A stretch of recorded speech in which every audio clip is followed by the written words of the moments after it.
Time stops when I'm falling for you. 혁명은 계속 가야 돼. 그냥 레닌 같은 경우 2월 혁명하고 10월 혁명으로 또 치달려 가잖아요. 근데 이제 그런 상황으로 가야 할 것이냐? 아니다, 수습이다. 근데 이제 거기서 아까 이제 민권의 승리 있었지만 여기 학생들도 민의와 학도는 승리했다. 시민들이 기뻐하다. 우리는 승리했다. 그리고 뭐 모두 집으로 돌아갑시다야. 그래서 제가 촛불 때 2008년 촛불 때 외친 게 아직 집에 가면 안 된다. 저도 광화문 그 시청읍 광장에서 우리가 뭘 어떻게 해야 할지는 대안은 없었지만 그리고 그때 그 8월 달에 이제 분위기가 촛불의 동력이 떨어지기 시작하고 그다음에 이제 그 성직자들 나와서 기도하고 뭐 그렇게 그리고 사람들이 2달, 석 달 한 다음에 안 되니까 힘이 빠지기 시작했잖아요. 사실은 이걸 아주 장기전으로 끌고 가야 하는데 그런데 그 뒷심이 약하니까 이제 야 이겼다 집에 가자. 모두 집으로 돌아갑시다. 그거가 나오고 수습의 길은 대학생에게 있다. 이 뒤에 구호죠. 수습의 길은 대학생에게 있다. 대학생들에게 있다 하고 수습. 근데 지금의 수습을 할 땐가 아니면은 혁명을 제대로 우리가 원했던 것이 무엇인가를 따져서 혁명을 제대로 밀고 나갈 땐가에서 이제 학생들도 갈리기 시작을 하는 거죠. 그래서 여기 보면 학생이여 질서 유지에 협력합시다. 뭐 우리는 질서를 지키자. 질서를 되게 좋아해요. 질서. 친애하는 시민이여 질서를 지키자. 이제 이렇게 질서를 지키는 분위기가 하나가 있었습니다. 근데 또 하나 이제 다른 힘들이 있죠. 여러 갈래에서 힘들이 작용을 하는데 학생들 중에 통일운동을 하는 세력도 있고 또 하나 이제 이때 4.19 이승만 정권이 무너지니까 나오기 시작한 게 이겁니다. 민간인 학살 이야기. 그러니까 우리말에 뼈도 못 추진다는 말 있죠. 그러니까 제가 뼈도 못 추진다는 말을 뭐 어렸을 때부터 많이 듣고 했지만 이 사진을 보니까 너희 새끼 뼈도 못 추질 줄 알아가 어떤 의미인지를 이게 아주 왜 살아있는 사람한테 뼈를 뭐 이게 뭐야 어디 부러뜨리겠다는 거야 뭐야 어렸을 때 잘 이해가 안 가는데 이걸 보니까 뼈도 못 추진다는 게 이런 거구나. 근데 이제 그 이승만 정권이 무너지고 나니까 10년 만에 그 뼈를 추지기 시작하는 겁니다. 제가 마침 이제 뭐 급하게 뜨다 보니까 준비해 놓은 사진이 밀양 사진이 있는데 그러니까 4.19 후의 밀양 여기가 어디입니까? 이거 제가 왜 준비를 했나 보니까 그 학생들한테 김원봉 얘기하느라고 준비했던 거더라고요. 그래서 마침 저게 그러니까 김원봉 가족들이 다 학살당했잖아요. 한국전쟁 때. 기가 막힌 얘기 아닙니까? 그 유골들, 여기 어딘가에 김원봉 동생들의 유골도 있을지 모르겠어요. 친동생 4명, 사촌 5이 학살당했으니까.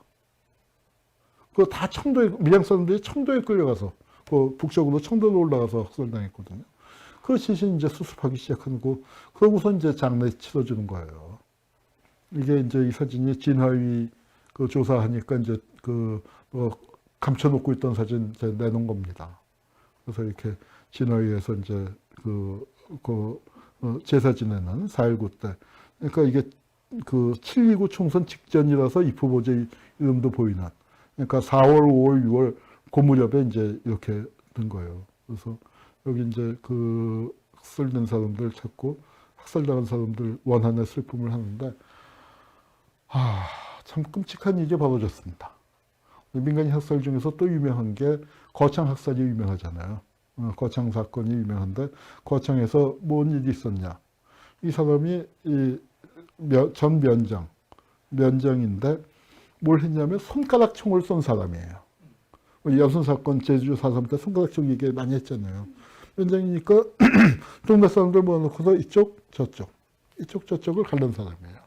거기 찾아가서 유가족들이 왜 우리 아버지를 왜 우리 그 어머니를 왜 그렇게 했어 하고 항의를 하니까 그럴 때 정말 엎드려서 싹싹 빌었어야 하는데 좀 뻗댔나 봐요. 내가 뭐 어쩌고 저쩌고 이렇게 했더니 그 사람들이 분노해서 진짜로 거적말이를 해버렸습니다. 거적으로 둘둘 싸서 두들겨 패다가 거적에다 불을 놨어요. 그 산채로 불태워 죽인 거예요. 정말 끔찍한 일이 일어났는데. 자, 이거 이렇게 하면 안 되겠죠. 보복인데, 진상 밝혀라. 범죄자를 안 잡으면 또 보복하겠다. 여러분, 우리가 처벌을 제대로 해야 하는, 공적인 처벌을 해야 하는 중요한 이유입니다. 그 원한에 사무친 사람들이, 근데 여러분, 이 보복을 지지하시는 분은 없지 않겠어요? 저도 보복하면 안 된다고 생각해요. 그런데 보복을 막을 수 있는 길은 뭡니까? 정당한 처벌이에요. 절대로 우리가 착각하지 말아야 할 것. 처벌이 보복이 아닙니다. 보복을 막는 장치죠. 처벌을 해야 보복을 안 할 거 아닙니까? 그 얘기가 강풀의 26년. 그 만화 26년에서도 그 절절하게 나오는 게, 처벌이 실패한 사회에서 보복하겠다고 나서는 사람은 뭐라고 얘기할까요? 뭐라고 말릴 수가 있을까요? 제가 그때 국정원 과거사위에서 뭐 5.18을 조사한 건 아니지만, 그걸 하면서 정말 소가니를 하고 있을 때예요. 국정원 과거사위 3년 갖고 시작할 때는 그래도 좀, 나름 사명감을 갖고 시작하고 뭔가 할 수 있을 거라고 했는데, 2년쯤 지났는데, 2년이 넘게 지났는데, 단 한 명도 처벌할 수 없을 것 같고, 이름 기록도 제대로 못할 것 같은 그런 어떤 자괴감에 한참 빠져 있을 때 그거 봤는데, 그래서 거기서 유가족들이 보복하겠다는 얘기 나왔을 때, 처음에 뭐 전두환 암살하는 얘기에서, 이건 뭐야? 하고 봤다가 이제 그 얘기를 맞닥뜨고 덜덜 떨렸었거든요. 근데 보복을 어떻게 막을 수 있겠습니까? 처벌해야죠.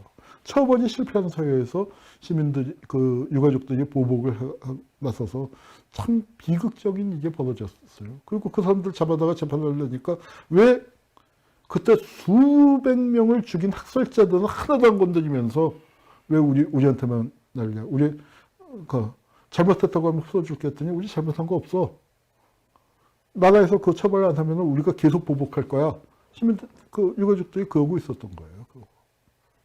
그래서 하여튼 제2의 거창 사건이라고. 그래서 뉘우침커녕 인사도 없이 그래서 유족들이 자연 발생적으로 분을 풀었다. 이제 이런 상황이 또 한편에서는 벌어졌습니다. 또 한편에서는 원흉을 처벌하라. 두 종류의 원흉이죠. 하나는 발포 원흉, 또는 3.15 부정선거 원흉. 처벌하라 하는데, 장면 정부가 민기적하고 있었거든요. 왜냐하면 장면 정부가 사실은 우리나라 야당이라는 게,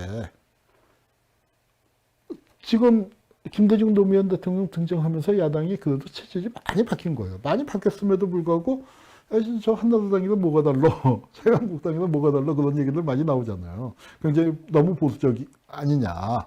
그러니까 미국의 민주당과 공화당처럼 선명하게 진보 보수적인 색깔보다도 우리나라 민주당은 이상하게 섞여 있고, 그건 자유한국당도 마찬가지예요. 사실은 지역 감정 때문에 거기 있지, 민주당에 있는 게 더 맞을 사람들, 자유한국당 안에 짝소리 못하고 숨어 있는 사람들 있고, 사실은 자유한국당에 가야 할 사람들이 민주당에서 물 흘리고 앉아있는 사람이 또 얼마나 많습니까? 호남 출신이라는 이유로. 그러니까 그렇게 돼 있는데, 우리 이게 그래도 옛날보다는 많이 나아졌지만, 아직도 지역구도에 의해서 선명한 보수 진보 보혁구도로 돼 있지 않은데, 뭐 옛날 민주당은 오히려 어떤 의미에서는 이승만보다 더 보수적인 정통야당 한민당의 적통을 계승한 민주당, 그러고 있을 때니까. 그래서 민기적 하고 있으니까 유가족들이 쳐들어가서 원흉들 처벌 안 하고 뭐 하느냐. 그러니 이게 참 기막힌 사진이죠. 이게 뭐냐면 국회 단상이에요. 목발집은 4.19 부상자들이 국회의사당을 점거한 겁니다. 국회 본회의 한참 하고 있는데, 야, 이놈들 뭐 하고 있는 거냐. 본회의 중에 난입을 해서 이제 이렇게 외치고. 그러니까 수습으로 갈 것이냐, 혁명을 계속할 것이냐의 갈등이 계속되는 그런 상황이었죠. 근데 이제 혁명이 일단 벌어지고 나니까